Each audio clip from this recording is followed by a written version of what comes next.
네, 여러분 안녕하십니까? 경제 특화 뉴스 쏙쏙 경제 시작합니다. 증시부터 정리하죠. 코스피가 외국인이 2,400억 원 가까이 매도하면서 약세 마감했습니다. 한미 FTA 재협상 우려감이 고개를 든 영향이 컸습니다. 코스닥은 3거래일 연속 상승했고 원달러 환율은 1,140원 선 간신히 지키며 장을 마쳤습니다. 오늘장 특징주는 대신증권에서 정리합니다. 대신증권입니다. 오늘장 특징주에 대해 말씀드리겠습니다. 국내 2위의 임플란트 제조업체인 덴티움이 오늘 10% 상승하며 44,450원에 마감했습니다. 그동안 임플란트 업체들이 매출 과대 계산 관행에 따른 회계 이슈로 인해 주가가 약세를 보였었습니다. 덴티움은 감리 결과 경쟁계로 마무리되면서 불확실성이 해소되고 또 고령화와 중국 임플란트 시장 성장성에 대한 기대감이 작용하며 주가가 상승세로 돌아서는 모습입니다. 영남 지역의 폐기물 업체인 코엔텍은 최대 주주 변경 소식에 7.7% 하락하며 3,345원에 마감했습니다. 코엔텍은 영남 지역에 기반을 둔 산업 폐기물 처리 업체로 폐기물 발생량 증가에 따라 안정적인 수익을 낼 것으로 전망되고 있습니다. 하지만 기존 최대 주주의 지분을 맥쿼리 그룹의 사모펀드가 인수했다는 소식이 전해지면서 재료 노출에 따른 차익 매물 증가로 인해 하락세를 보였습니다. 지금까지 대신증권 리서치센터에서 오늘의 특징주에 대해 말씀드렸습니다.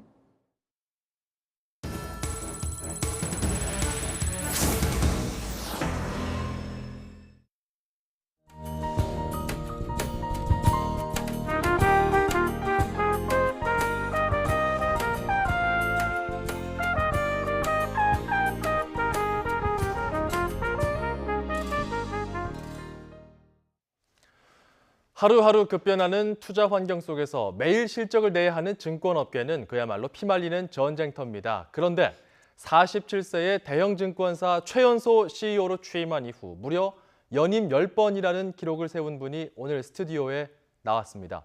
투자나 자산운용 계획 세우기가 정말 어려운 요즘 이분과 함께 성공과 건강한 투자 철학을 살펴보면 어떨까요?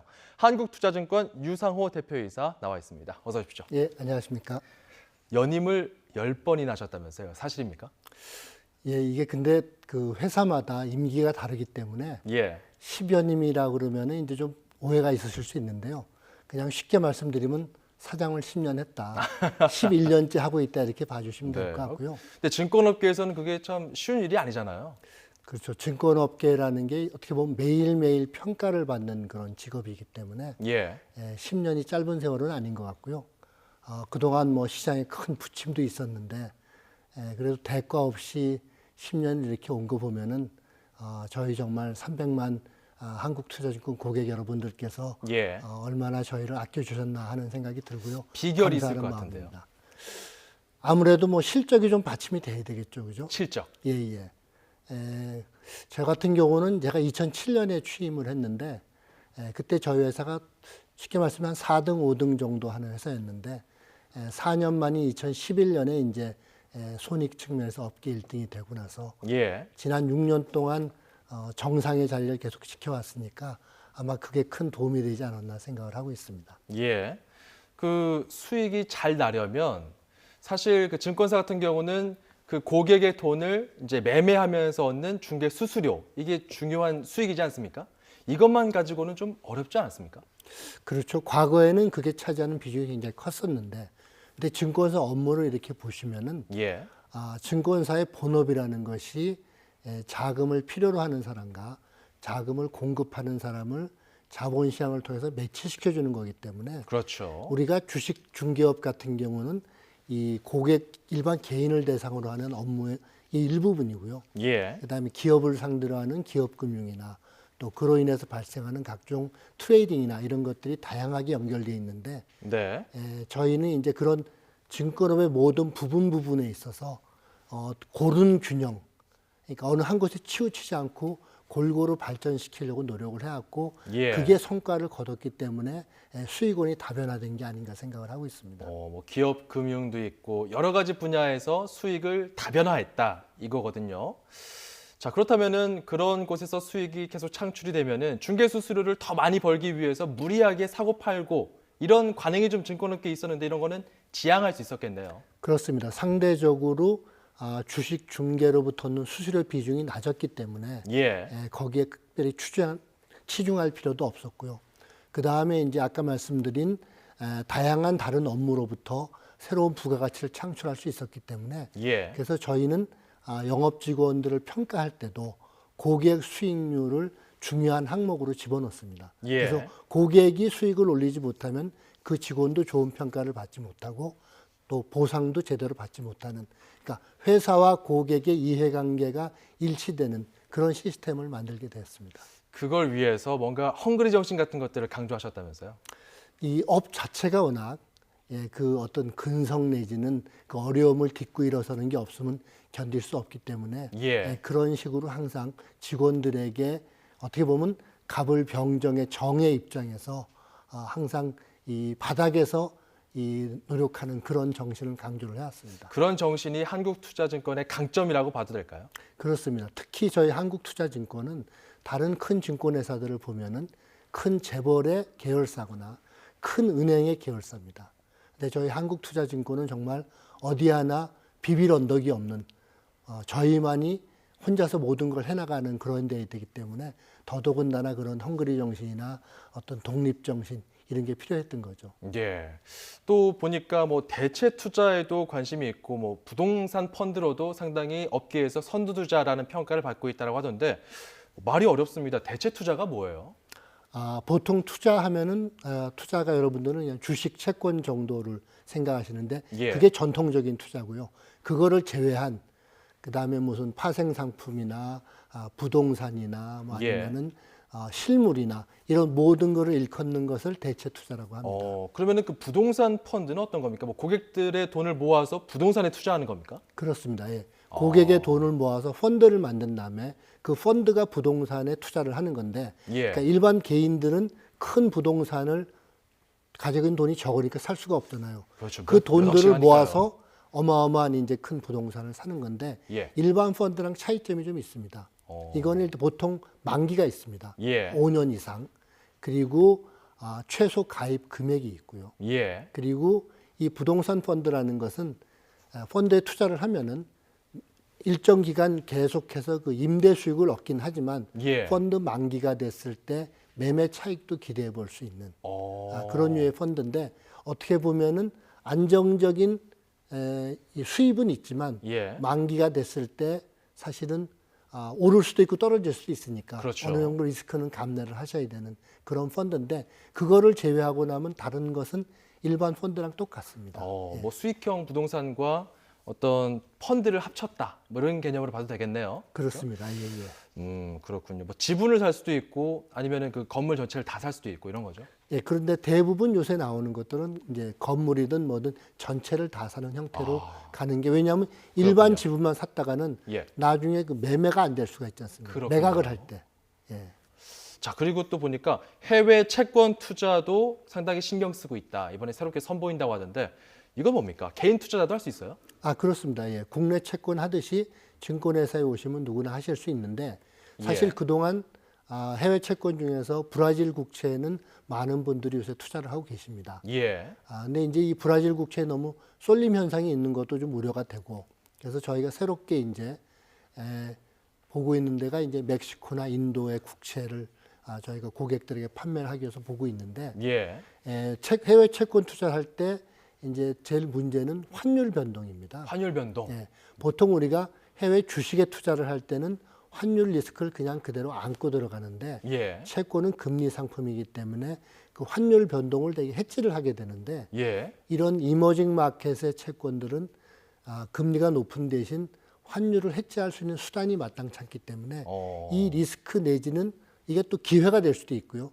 그걸 같이 금리 변동과 환율 변동을 같이 보통 안고 들어가게 됩니다. 그래서 그 점에 대해서 투자자 여러분께서 투자하시기 전에 충분한 검토와 연구가 있으셔야 될 겁니다. 해지라는 말이 또 좀 어려운데 약간 상쇄할 수 있는 그런 방안 이런 건가요? 환율이 앞으로 변동되는 걸 미리 예방해서 그 변동의 위험으로부터 피할 수 있도록 해주는 것을 해지라고 합니다. 그러니까 울타리 같은 개념이네요. 그렇습니다. 그러니까 뭐 채권 같은 경우는 채권 가격이 상승하면 뭐 금리가 떨어지고 뭐 금리가 떨어지면 가격이 상승하고 이런 것들이 있기 때문에 환율에 굉장히 민감하다. 뭐 이렇게 봐도 될까요? 이제 그렇습니다. 금리에 따라서 채권 가격이 바뀌기도 하고 예. 그다음에 우리가 브라질 채권에 투자를 했는데 예, 예. 브라질 통화로 그 나라 통화가 약세가 되면 제가 손해를 보겠죠. 그렇죠. 예, 예. 그 나라 통화가 강해지면 그만큼 이익을 보는 거고. 예. 예, 그래서 그런 부분에 대해서 충분한 검토가 미리 필요한 겁니다. 예. 인도 쪽도 마찬가지인가요? 마찬가지입니다. 예. 예. 알겠습니다. 해외 채권 투자 쪽도 좀 자세하게 저희가 알아봤는데 국내 이슈로 돌아오게 되면은 지난해 굉장히 금융권에서 이슈였던 게 바로 우리은행의 민영화거든요. 거기에 입찰 참여 자격으로 참여하셨어요. 그렇습니다. 예. 어떤 포석입니까? 두 가지 목적이 있었습니다. 하나는 우리은행 주가가 기업 가치에 비해서 상당히 저평가돼 있었고요. 또 배당 수익률도 굉장히 좋았기 때문에 장기적인 주가 상승을 본 측면이 있었고요. 예. 두 번째는 우리은행이 유일하게 큰 은행 중에서 증권사를 자회사로 갖고 있지 않습니다. 그래서 그렇습니까? 우리은행의 그 영업 인프라와 저희 한국투자증권의 노하우를 좀 접목을 해서 같이 협업을 통해서 시너지를 좀 내보자는 두 번째 목적도 있었습니다. 우리투자증권하고는 관계가 없나요? 우리은행이 예전에 갖고 있다가 NH금융에 몇 년 전에 팔았습니다. 우리 그렇군요. 투자증권을. 예. 자, 그렇다면은 이게 또 업계에서는 우리은행의 주주로 참여를 함으로써 초대형 투자은행 출범을 위한 발판을 삼았다. 뭐 이런 분석도 있거든요. 이건 어떻게 해석해야 될지. 그리고 투자은행이라는 것도 좀 생소하거든요, 개념이. 어떻습니까?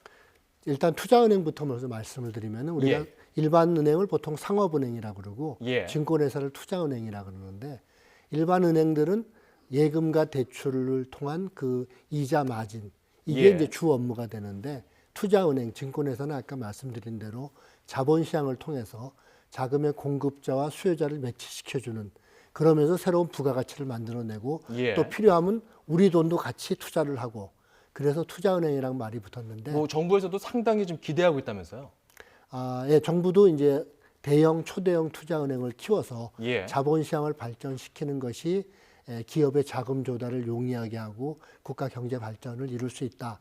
이런 관점에서 이제 적극적인 육성책을 내놓고 있습니다. 그렇군요. 이러한 투자은행이라는 큰 그림을 지금 정부도 그렇고 금융업계에서도 지금 지각 변동이 있는데 한국투자증권은 어떤 역할을 할 수 있습니까? 일단 이 사이즈가 커지게 되는 거고요. 예. 초대형 투자은행이 되면 그 얘기는 뭐냐면은 우리가 감내할 수 있는 리스크가 커진다. 그렇다면 우리가 기업에 자금을 대여해 주거나 기업이 자금 조달을 하는 어떤 딜을 해줄 때 더 큰 예. 규모로 더 공격적으로 해줄 수 있다는 의미가 되고요.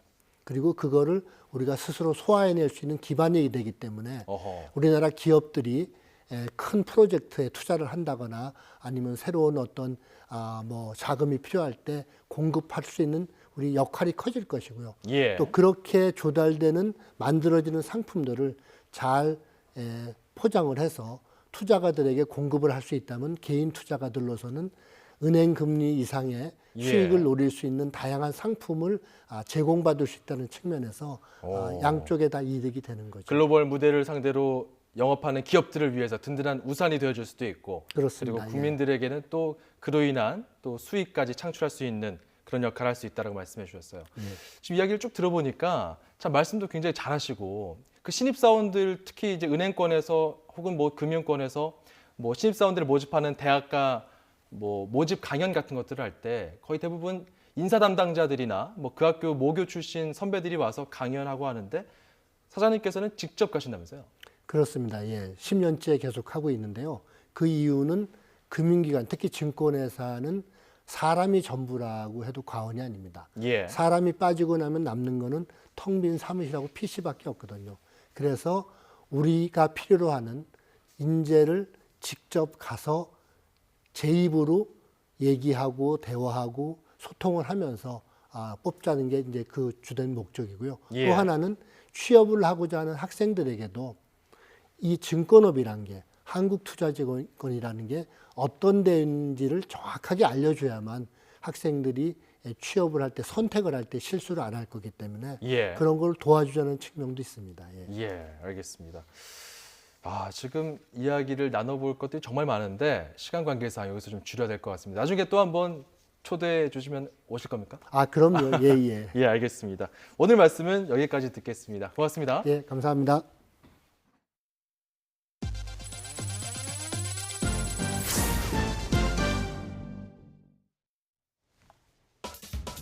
현대차, 기아차가 최대 중국 자동차 시장을 잡기 위해 2017 상하이 모터쇼에 참가합니다. 현대차는 오는 28일까지 열리는 상하이 모터쇼에 참가해서 중국 전략 모델인 소형 SUV 신차와 신형 소나타인 뉴 라이즈 중국 버전을 공개합니다. 이어서 기아차도 소형 세단과 크로스오버 신차를 한 종씩 선보입니다. 한국콜마가 산업통상자원부가 주최하는 미래 패키징 신기술 정보 포상에서 2관왕을 차지했습니다. 한국콜마는 어제 일산 킨텍스에서 열린 시상식에서 산업부 장관상과 한국생산기술원 원장상을 수상했습니다. 한국콜마는 연매출의 5%를 연구개발에 투자하고 자체 연구소도 운영해서 꾸준한 연구 성과를 낸 덕분이라고 설명했습니다.